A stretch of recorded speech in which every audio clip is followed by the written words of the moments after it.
Chicos, ¿qué tal? Buenas tardes. Por favor, se escuche el audio. Buenas tardes, doctora. Sí se le escucha. Ya, gracias. Vamos a iniciar entonces con la clase del día de hoy. Bueno, ya están próximos a dar su examen.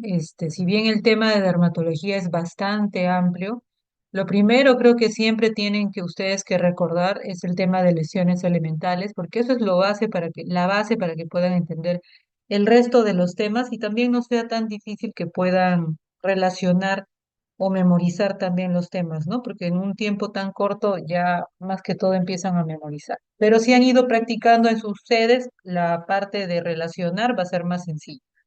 Entonces, vamos a hablar acerca de manifestaciones cutáneas de enfermedades sistémicas. Estén atentos porque hay puntos que vamos a resaltar que les van a ayudar a ustedes, ¿ya? Entonces, vamos a ir viendo uno a uno. ¿Sí se llegó a cambiar la diapositiva? Sí, doctora. Ya. Entonces, vamos a empezar comentando de que en realidad la piel, como ustedes han visto en las rotaciones, no es un órgano que funcione de manera aislada. Al contrario, es un órgano que está muy conectado con otros y es un órgano netamente inmunológico. Es vascular, metabólicamente activo y es capaz también de reflejar alteraciones internas, incluso antes de que aparezcan síntomas sistémicos. Entonces, en dermatología ustedes han podido también observar en sus sedes de que prácticamente la piel es un órgano tan accesible en el que nosotros podemos hacer exámenes de laboratorio que no son difíciles, son sencillos y con eso se puede llegar a un diagnóstico. Entonces, vamos a ir observando. Pero ¿por qué es que en la piel se manifiestan enfermedades sistémicas? Y eso se debe al doble origen embriológico que es el ectomesodermo. Entonces, esto va a hacer que haya un reflejo de otras alteraciones sistémicas, ¿no? Entonces, vamos a ir observando. Acá vamos a hablar acerca de las manifestaciones cutáneas de enfermedades reumatológicas, gastrointestinales, endocrinológicas, también aquellas que están asociadas a enfermedades suprarrenales, entre otras, pero vamos a hablar de lo más importante porque el tema es bastante amplio. Entonces, dentro de las manifestaciones cutáneas de enfermedades digestivas, tenemos que mencionar aquellas que están asociadas a hemorragias digestivas, como el pseudosantoma elástico. De acá lo importante que tienen que recordar es que este es un trastorno hereditario en donde hay una alteración del tejido elástico por fragmentación, lo cual se va a traducir en estas placas amarillas que tienen una superficie similar a un empedrado o piel de gallina, pero siempre es algo localizado nada más.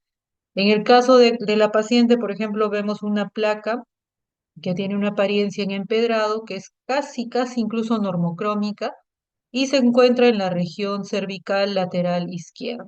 Puede empezar a los 20 o 30 años, así como esta de acá que vemos en la otra imagen. También vamos a ver que pueden presentarse en otras zonas, aquí por ejemplo en el pliegue axilar, inguinal, entre otros. Otra de ellas es la telangiectasia hemorrágica. Este es un trastorno autosómico dominante en donde va a haber una formación de capilares ectásicos mucocutáneos y viscerales. Entonces, muchas veces las lesiones puede iniciarse en la mucosa de la nariz o de la boca y puede haber una epíxtasis, ¿no? Entonces, también en la tercera década de vida, estas pueden extenderse hacia otras zonas como la cara y la punta de los dedos. Como en la imagen, por ejemplo, vemos estas pápulas medias angiomatosas en los labios, en la mucosa oral o en la punta de los dedos. Otras son aquellas que están asociadas a los pólipos, como el síndrome de Garner, en donde vamos a ver que aquí hay una triada que es clásica. La triada consiste en osteomas múltiples, poliposis gastrointestinal y tumores mesenquimatosos en la piel y tejido blanco. También vamos a observar que pueden haber este tipo de lesiones, como estas pápulas medias normocrómicas, pero son ya un poquito más grandes, pero estos son quistes, que son epidermoides que se van a distribuir en la mejilla, en ese caso en el rostro. Otra asociada a poliposis es el síndrome de Peutz-Jeghers. Este es un síndrome o es un síndrome que es más que todo autosómico dominante. Y acá vamos a ver respecto a la piel máculas pigmentadas lentiginosas, marrones o azuladas, ya tanto en labios como en mucosa oral y también en la punta de los dedos, como las que vemos en la imagen.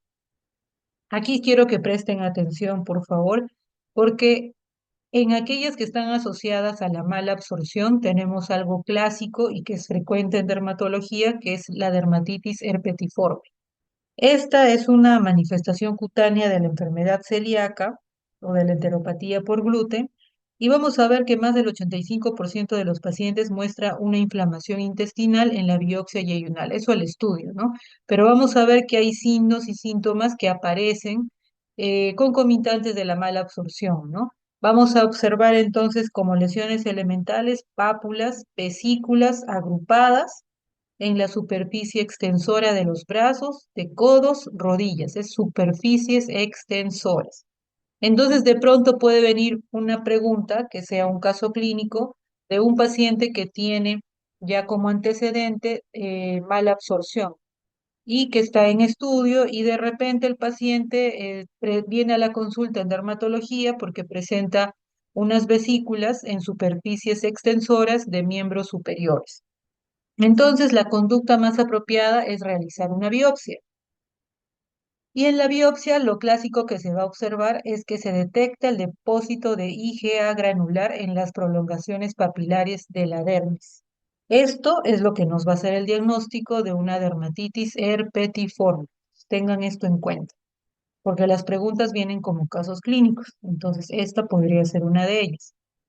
Entonces, como vemos, siempre son vesículas agrupadas que van a salir en superficies extensoras, como las que vemos acá.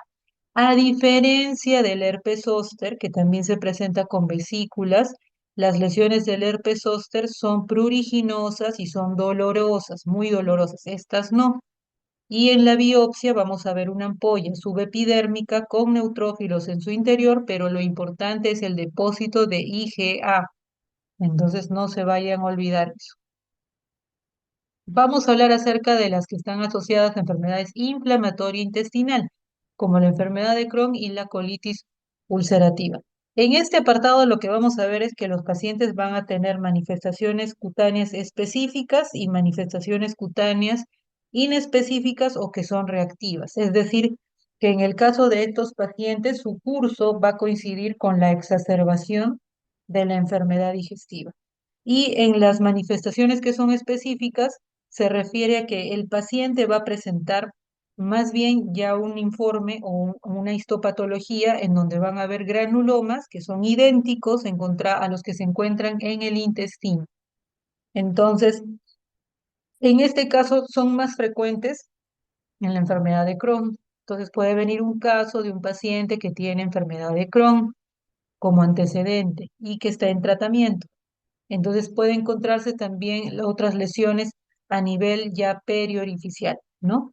Entonces vamos a ir viendo. Entonces, dentro de las manifestaciones cutáneas en este apartado respecto a la enfermedad inflamatoria intestinal, vamos a ver el eritema nodoso, el pioderma gangrenoso, el síndrome de Sweet y las lesiones aftas orales. Entonces vamos a hablar de cada una de ellas. El eritema nodoso, bueno, ustedes ya lo han tomado, incluso lo han hablado en seminarios, y en este caso se trata respecto a la clínica de un paciente que tiene nódulos subcutáneos dolorosos de color rojo púrpura que miden hasta 5 centímetros de tamaño y con frecuencia suceden en pacientes del sexo femenino. Esto es bastante autolimitado y va a coincidir con la actividad de la enfermedad inflamatoria intestinal y también mejora con el tratamiento, pero de la enfermedad subyacente. Porque acuérdense que causas de eritema nodoso hay varias, ¿no? Incluso entre alguna de ellas puede ser TB, pero en este caso nos estamos refiriendo a un paciente en el contexto de que tiene una enfermedad inflamatoria intestinal. ¿Ya? Entonces, el tratamiento va a ser elevación de piernas, medias de compresión, pero lo que tenemos que ver es investigar las causas infecciosas también en el eritema nodoso como un diagnóstico diferencial. Presten atención aquí respecto al pioderma gangrenoso. Ok, entonces respecto al pioderma gangrenoso, esto va a surgir en sitios de trauma. A esto se le llama fenómeno de Patergia. Así como había un fenómeno de Kepner en la psoriasis donde aparecían las lesiones, acá también es similar, pero a esto se le denomina, no se olviden, fenómeno de Patergia, porque de repente en el examen viene fenómeno de Kepner y ustedes se confunden. Entonces, en este caso, el pioderma gangrenoso va a aparecer en sitios de traumatismo. O sea, el paciente tiene el antecedente de la enfermedad inflamatoria intestinal y tuvo un antecedente de un golpe, por ejemplo, en la pierna, porque la zona donde más se ubican estas lesiones son en las superficies extensoras de miembros inferiores. No se olviden. ¿Ya? Entonces, inicia con un traumatismo y el paciente va a presentar una lesión tipo una pápula, pústula o un nódulo que esté eritematoso y que va a ir diseminándose y va a ir evolucionando también a una úlcera como la que vemos acá, que tiene bordes más necróticos cubiertos de fibrina. Y en la histología, lo clásico que tienen que tener en cuenta es que al hacer la histología van a ver que el cultivo es estéril y lo característico es la infiltración difusa de neutrófilos con dermólisis. Entonces, eso es lo que tienen que tener en cuenta. Y el tratamiento, nuevamente, al igual que el anterior, que era el eritema nodoso, es la resolución de la causa que sea subyacente. Entonces, de repente puede venir un caso clínico de un paciente varón de 36 años con enfermedad de Crohn, con una actividad de enfermedad severa y desarrolla un traumatismo menor en la pierna y presenta una lesión dolorosa con pústulas y evoluciona a una úlcera profunda de bordes como la imagen, ¿no? Que son violáceas o en socavado con bastante exudado purulento. Y el cultivo es estéril. Entonces, de repente la pregunta es, ¿cuál es el diagnóstico? Entonces tendrían que marcar pioderma gangrenoso. Y también de repente otra pregunta es, ¿cuál es el mecanismo patogénico más relacionado con esta lesión? Entonces, ¿cuál tendrían que marcar ustedes? Disfunción neutrofílica, por lo que estamos hablando acá, con fenómeno de qué? De patergia, no fenómeno de Kepler, no se vayan a confundir, ¿ya? Entonces, vamos a ir viendo el otro tema para que puedan escuchar. El síndrome de Sweets es totalmente diferente al anterior. Este se trata básicamente de una dermatosis neutrofílica febril aguda, es decir, hay compromiso del estado general del paciente. Es una dermatosis neutrofílica febril aguda. Sea, el paciente tiene fiebre, compromiso del estado general, hay leucocitosis con neutrofilia, incluso en sangre periférica. Clínicamente, este paciente se va a caracterizar porque va a haber una aparición brusca de múltiples lesiones que son eritematosas y pueden ser placas, nódulos, pápulas, que son bastante sensibles o dolorosas y se acompañan de fiebre, compromiso del estado general. En ocasiones, estas pueden presentar también incluso una apariencia media pálida en el centro, ¿ya? Pero eso también es por el edema intenso que va en evolución la lesión, ¿ya? Con frecuencia se van a localizar en la cara, cuello, brazos, manos y siempre va a ser asimétrica. Entonces vamos a ir viendo acá. Entonces, como les comentaba, pueden aparecer este tipo de lesiones o vamos a encontrar esta clínica y el hallazgo histopatológico más característica va a ser el infiltrado neutrofílico bastante denso y que se localiza en la mitad superior de la dermis y se va a acompañar de un edema importante que vamos a ir observando más adelante. Entonces, lo característico del síndrome de Sweet es un paciente que tiene compromiso del estado general con aparición bruscas de lesiones tipo pápulas, placas, nódulos, etc. Pues siempre hay compromiso del estado general. Por ejemplo, este es el caso de un paciente que tiene estas lesiones con compromiso del estado general. Ya en el caso de este paciente, por ejemplo, ha tenido la presentación de estas lesiones que son manifestaciones también atípicas. Si ustedes observan, es una placa con un centro más ulcerado y en la periferia tiene algunas vesículas y algunas pústulas, ¿no? Pero son manifestaciones cutáneas que no son del todo específicas. Hay manifestaciones cutáneas típicas y atípicas. Pues esta es una manifestación cutánea que es más que todo atípica. Y como ustedes ven, acá en la distribución o el compromiso es más aparatoso. Lo ven en tronco, en tórax anterior y en superficies extensoras. ¿Ya? Entonces, muchas veces también el síndrome de Sweet se ha asociado a enfermedades que son autoinmunes, inflamatorias, también puede ser un síndrome catalogado como un síndrome paraneoplásico. Entonces, siempre hay que tenerlo en cuenta. Bueno, las aftas orales también se han asociado a la enfermedad inflamatoria intestinal, ¿ya? Y en este caso surgen porque hay una inflamación y ulceración oral y se asocia también con la enfermedad activa, ¿ya? Y el tratamiento va a ser de acuerdo a la enfermedad subyacente y los corticoides tópicos también van a ayudar en estas lesiones aftosas. Vamos a hablar entonces aquella de las manifestaciones cutáneas asociadas a enfermedades endocrinológicas y este es un tema bastante frecuente, las manifestaciones cutáneas asociadas a las enfermedades como la diabetes, que son muchas en realidad. Entonces, ¿cuáles son las que podrían ustedes observar? De hecho, que esto también han observado en su práctica, como la dermopatía diabética. Esto, como ustedes observan, va a afectar incluso hasta el 50% de los pacientes. Entonces, también algo importante es que la aparición de estas lesiones no tiene relación con la glicemia. Entonces, eso hay que tener en cuenta. ¿Qué es lo que vamos a observar? Vamos a observar que es un paciente que va a presentar como antecedente diabetes, tiene un control de glucosa normal y viene a la consulta porque tiene estas placas atróficas, o sea, deprimidas, hiperpigmentadas o de color medio parduzco, de bordes irregulares. Son asintomáticas y se localizan en la región pretibial. Ahora vamos a ver. Claro, ya. Entonces, eso hay que tenerlo en cuenta. Muchas veces también se ha asociado en pacientes que tienen alguna microangiopatía asociada y no hay un tratamiento eficaz que haga que las lesiones o que mejore la atrofia cutánea que nosotros vemos en esta imagen. Entonces, de por sí el tratamiento solamente es, si es que hay prurito, porque podría haber prurito, corticoides tópicos de mediana o baja potencia, pero de por sí esto va a dejar cicatrices como las que vemos en la imagen, ¿no? Cicatrices medias atróficas e hiperpigmentadas. Así es como va a quedar. O sea, no hay cremitas que devuelvan el grosor o que mejore el color. Lo más importante es que no haya prurito porque luego el paciente se infecta. Otro tema que también pueden ver en los pacientes que tienen diabetes es la necrobiosis lipoidea.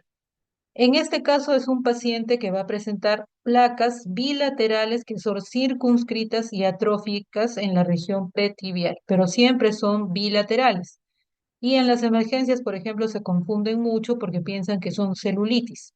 Entonces, la celulitis es unilateral, en este caso son bilaterales.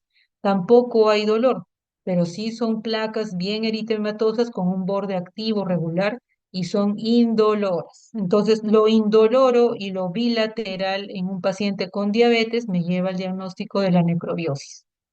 Entonces, la etiopatogenia también no es del todo conocida, son pacientes que tienen una microangiopatía y el tratamiento más que todo son corticoides tópicos de alta potencia o corticoides intralesionales como la triamcinolona, que se aplica con una agujita en la lesión para ayudar a bajar la inflamación.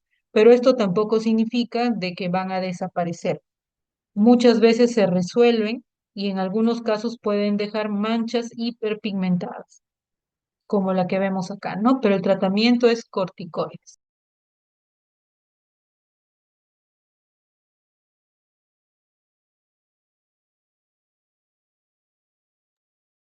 La acantosis nigricans es otra manifestación cutánea de la diabetes y eso ustedes ya lo han estado observando. Clínicamente se presenta como placas aterciopeladas, hiperpigmentadas en la piel, sobre todo en las áreas de pliegues.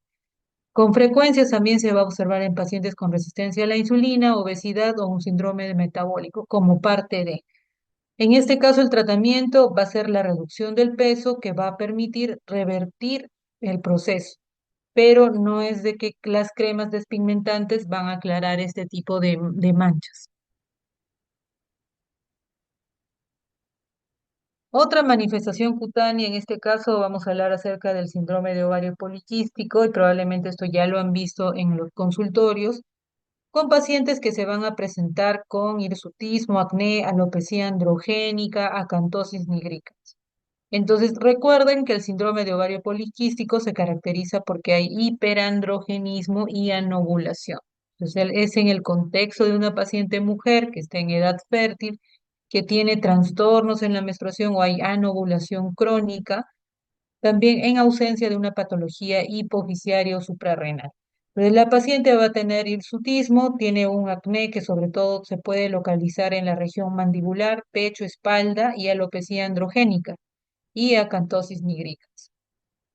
Como en el caso de estos pacientes en donde vemos que hay una disminución de la densidad capilar, pero preserva la línea o el borde de implantación. También hay pacientes que van a tener hirsutismo o tienen estas placas aterciopeladas hiperpigmentadas. Entonces, vamos a ver. Las enfermedades de la tiroides también van a tener manifestaciones cutáneas como las que vemos acá.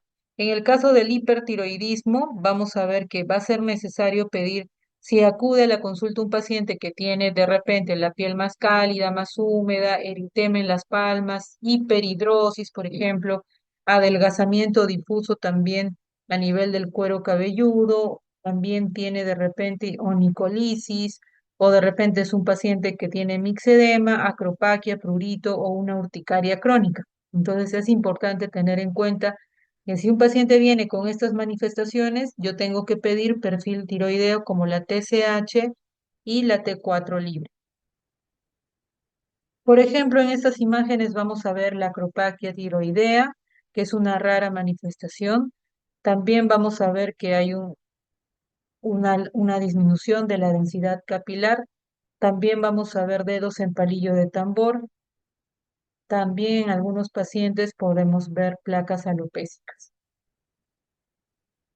El vitiligo también puede estar asociado a las enfermedades de la tiroides, en el caso de algunos pacientes. También vamos a ver un mixedema pretibial o la dermopatía tiroidea que ocurre en el 4% del grupo de pacientes. Y vamos a ver que en la clínica se van a presentar con pápulas, nódulos que son de color rosa o rojizo o eritematoso, pero son bien delimitadas y el tratamiento nuevamente son corticoides intralesionales. Dentro de las manifestaciones cutáneas del hipotiroidismo, en este caso vamos a ver que se ha encontrado que más del 80% de las personas con hipotiroidismo primario, la epidermis es más delgada, más áspera, más hiperqueratósica, y estas también van a dar una apariencia de piel escamosa. También vamos a ver que estos se van a presentar con mixedema, macroglosia, pérdida lateral del tercio lateral también de las cejas y cabello que es más grueso pero quebradizo. Entonces, como lo que vemos acá en la imagen, vamos a tener un paciente que tiene una cerosis bien marcada, también hay un cambio de color a nivel de las palmas de las manos y las manifestaciones cutáneas asociadas a las enfermedades del sistema nervioso, acá sí tienen que prestar atención.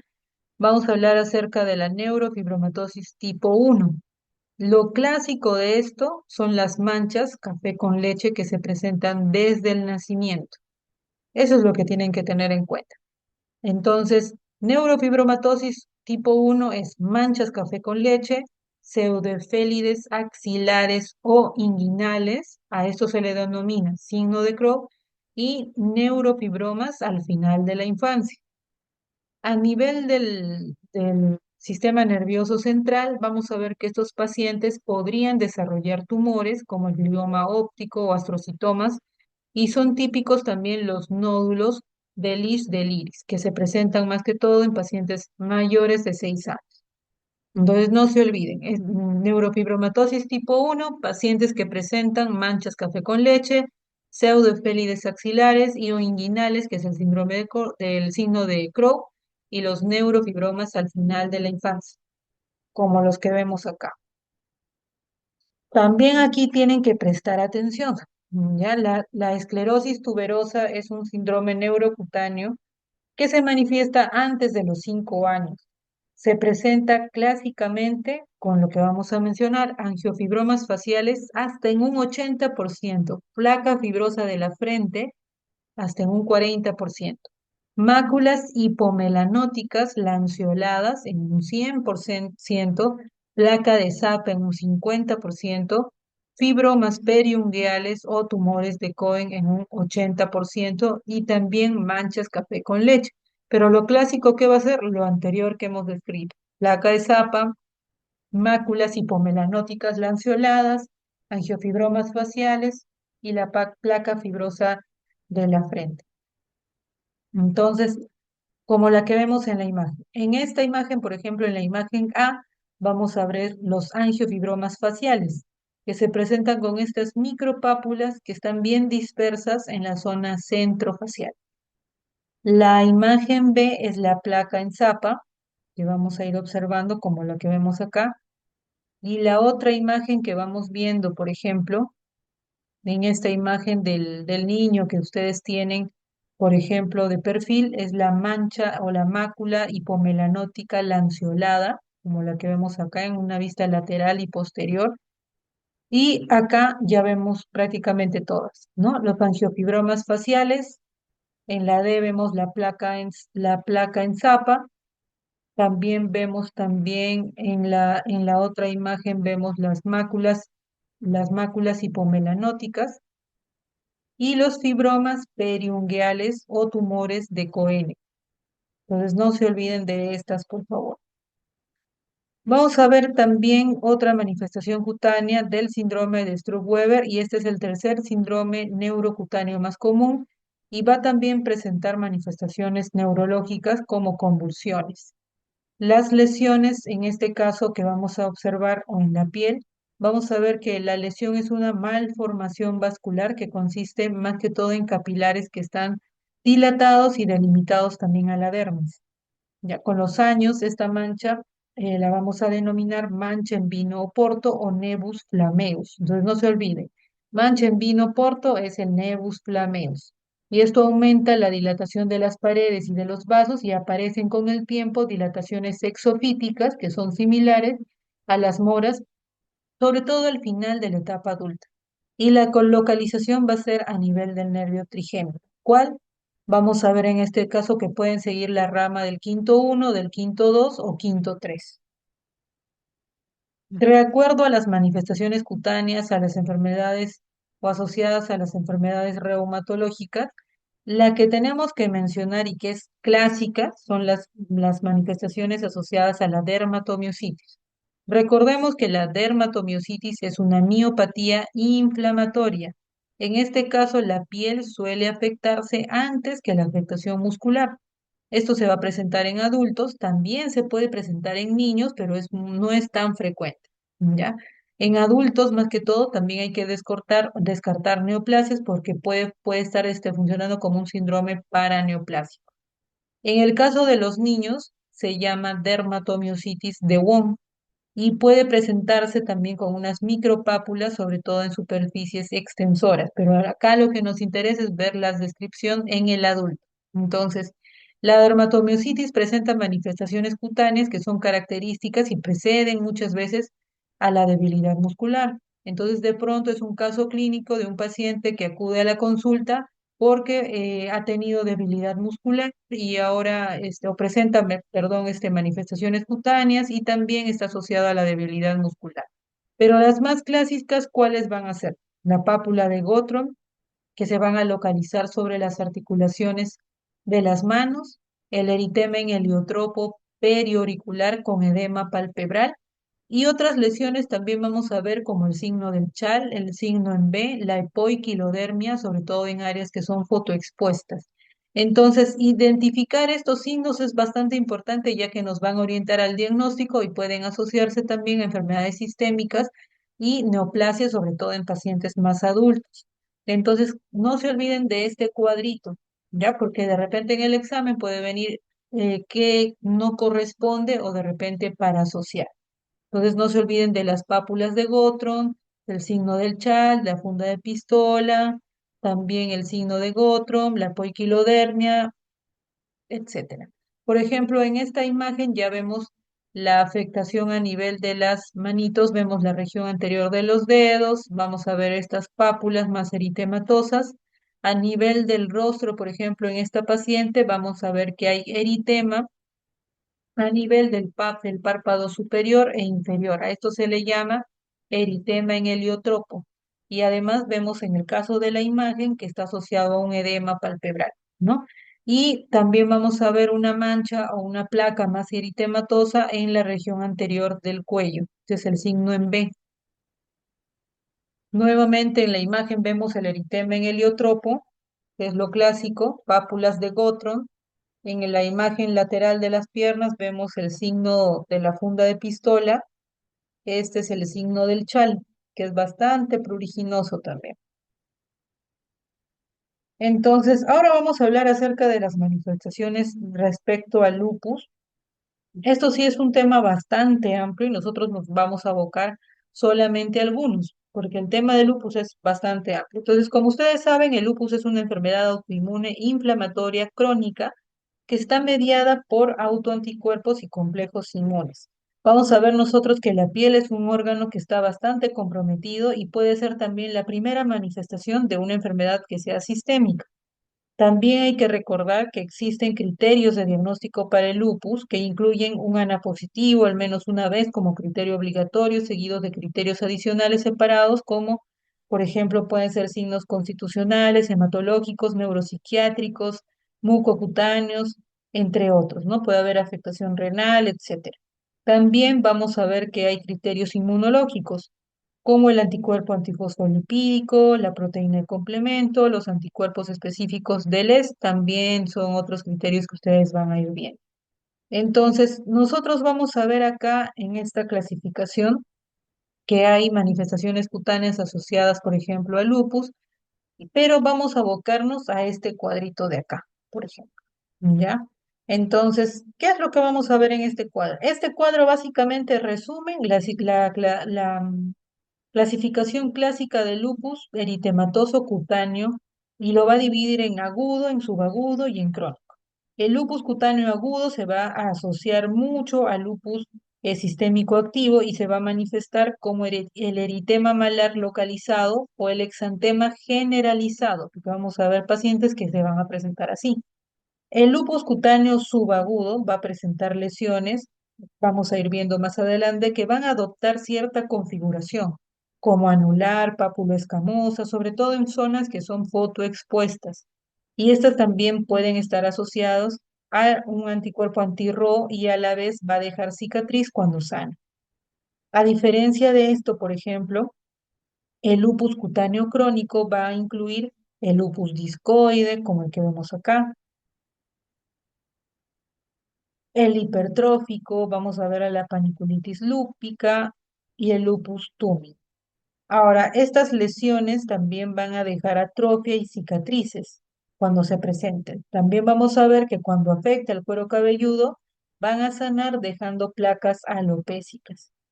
Vamos a ver eso. Entonces, en las siguientes diapositivas. Entonces, aquí, por ejemplo, vamos a ver el lupus cutáneo agudo y en este caso vamos a ver que el paciente va a presentar una erupción malar con un eritema y un edema malar y nasal que va a respetar sobre todo el pliegue nasolabial y esto va a estar inducido por la exposición a la luz ultravioleta. Entonces, en este caso sí ya vemos de forma más clara el eritema en alas de mariposa, ¿no? Entonces, eso también se ha asociado mucho con la fotosensibilidad porque es un factor de riesgo que va a desencadenar la enfermedad. También hay otras formas, como el lupus cutáneo generalizado, en donde el paciente va a presentar una erupción o lesiones maculopapulares que van a ser más eritematosas y sobre todo en zonas que están expuestas al sol, ¿no? Como los brazos, entre otros, ¿no? Como lo que vemos acá. Entonces, hay otras formas también de lupus que se pueden presentar similares a la psoriasis. Esta es la forma pápulo-escamosa, como las que vamos a ver acá. Ya el lupus cutáneo subagudo, que tiene una distribución más amplia, más aparatosa, y como ustedes ven, su forma de sanar va a ser dejando manchas que también son, o cicatrices más que todo hipopigmentadas, ¿no? En este caso el paciente tiene aparte vitiligo, que tiene mucho componente autoinmune. Otro es el lupus discoide clásico, que se va a caracterizar por edemas, telangiectasias y escamas o placas o hipercrómicas o acrómicas, que sobre todo se van a localizar en las áreas que están expuestas al sol, como la cara, el pabellón auricular.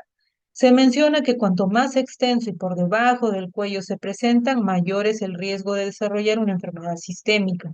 Entonces, en este caso que vemos, una paciente que tiene unas placas más eritematosas con un patrón en empedrado en la región malar bilateral, ¿no? En la región lateral ya vemos que esta paciente incluso va curando, dejando estas manchas acrómicas, y cuando estas lesiones salen en el cuero cabelludo, muchas veces se presentan como una placa alopécica.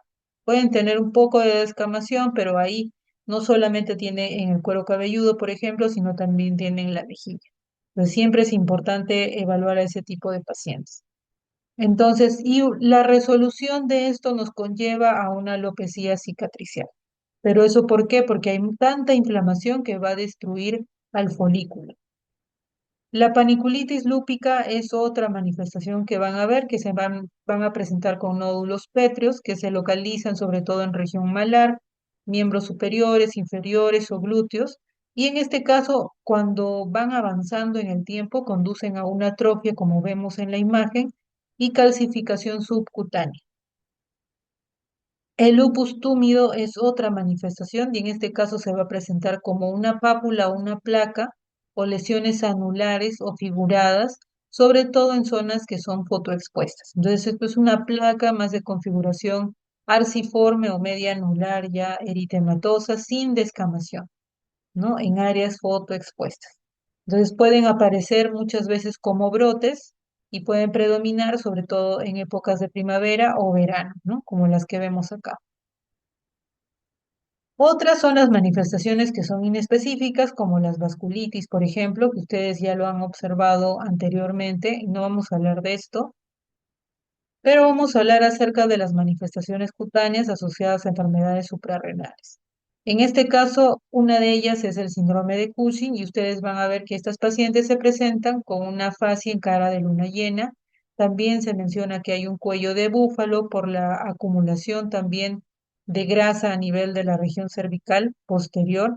También vamos a ver que hay depósito graso a nivel de la cintura pelviana y reducción de la grasa a nivel de las extremidades. También puede haber atrofia y estrías, púrpura y acné esteroidal o hirsutismo. En esta imagen vamos a ver cómo se puede ver ya a gran detalle la almohadilla de grasa a nivel del dorso cervical, ¿no? También vamos a ver estrías, plétora o eritema, vamos a ver también alopecia y también estos pacientes muchas veces van a ser infectados con levaduras, ¿no? También vamos a ver que en este caso puede haber un acné inducido por esteroide. Y la lesión elemental, en este caso vamos a encontrar lesiones que son más que todo de un solo tipo, ¿no? Por ejemplo, pápulas y todas las lesiones vamos a verlas como pápulas dispersas, o sea, son monomorfas, no es como un acné como tal en el que las lesiones son polimorfas, en donde hay pústulas, pápulas, quistes, etcétera, ¿no? Acá no, las lesiones son más que todo monomorfas en el contexto de un paciente que ha tenido algún antecedente, de repente un consumo de corticoides por un mes y luego brotan este tipo de lesiones, ¿no? Esta de acá vamos a pasarla. Ya. Entonces, finalmente, chicos, como la clase es bastante amplia, lo que me queda comentarles es de que la piel no es un órgano aislado, sino que hay que considerarlo como un sistema y el conocimiento de estas manifestaciones muchas veces nos van a ayudar porque va a ser la única expresión clínica de una enfermedad. Entonces, tengan mucho en cuenta las manifestaciones de enfermedades gastrointestinales, como el fenómeno de Paterge, en donde se encuentra cuando vemos vesículas en zonas extensoras que son bilaterales, sin dolor, por ejemplo, lo que habíamos comentado, las manifestaciones cutáneas de la neurofibromatosis también es algo importante y las manifestaciones cutáneas del síndrome de ovario poliquístico. No está difícil, solamente es para relacionar, pues yo creo que les va a ayudar bastante. Listo, chicos, eso sería todo. Muchas gracias, doctora.